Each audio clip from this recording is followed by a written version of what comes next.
Hiya Peter, great to meet up with you at the range and do some further work yesterday. Just a quick recap on the discussion we had regarding the shank that was creeping into your wedge play, particularly when you started to take a little bit off the wedge shots. This is a wedge shot played from 60 yards.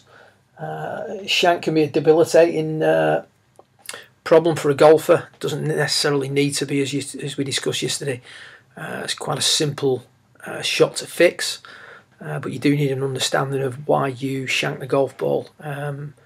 Shanks can be created in a number of different ways. Your particular issue is controlling the sweet spot and its path into the golf ball. You can see on the left, the sweet spot is moving steadily outwards. So as you're coming into the delivery, there's a slight increase in the rate that the sweet spot moves away from you.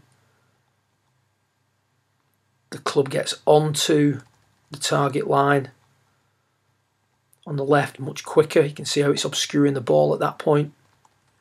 Whereas on the right, the ball's still visible, so you're coming more from the inside. Mainly because we've chatted about it and we've put an obstacle here to prevent the sweet spot drifting out.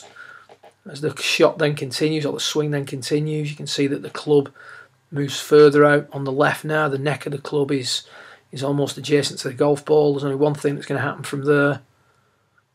You can see on the right the sweet spot makes contact with the back of the ball. So controlling the path of the sweet spot during the latter part of the downswing, presenting the middle of the club to the back of the ball rather than the neck. The other thing that we see with someone who shanks it is as you come through impact, the butt of the club raises quickly, which is you hitting out excessively. In this case, the arms are being, as the sweet spot moves away, the arms are separating from the torso slightly. And now, as the arms get thrown further off the torso, the butt of the club raises quickly. And we fail to trace the arc correctly with the hands and the butt of the club, etc. So a couple of reasons why you were shanking a golf ball. The first reason, which is the yellow dot, which is controlling the sort of the path of the sweet spot, was the first thing we discussed.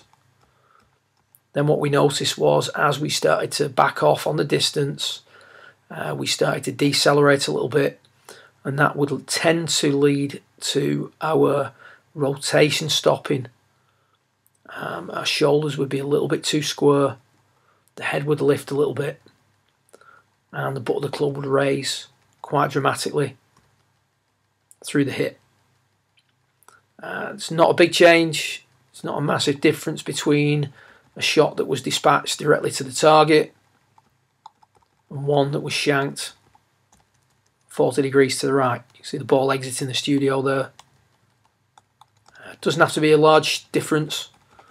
The outcome of the shot can be so dramatic that we think we're doing a tremendous amount wrong when we actually aren't.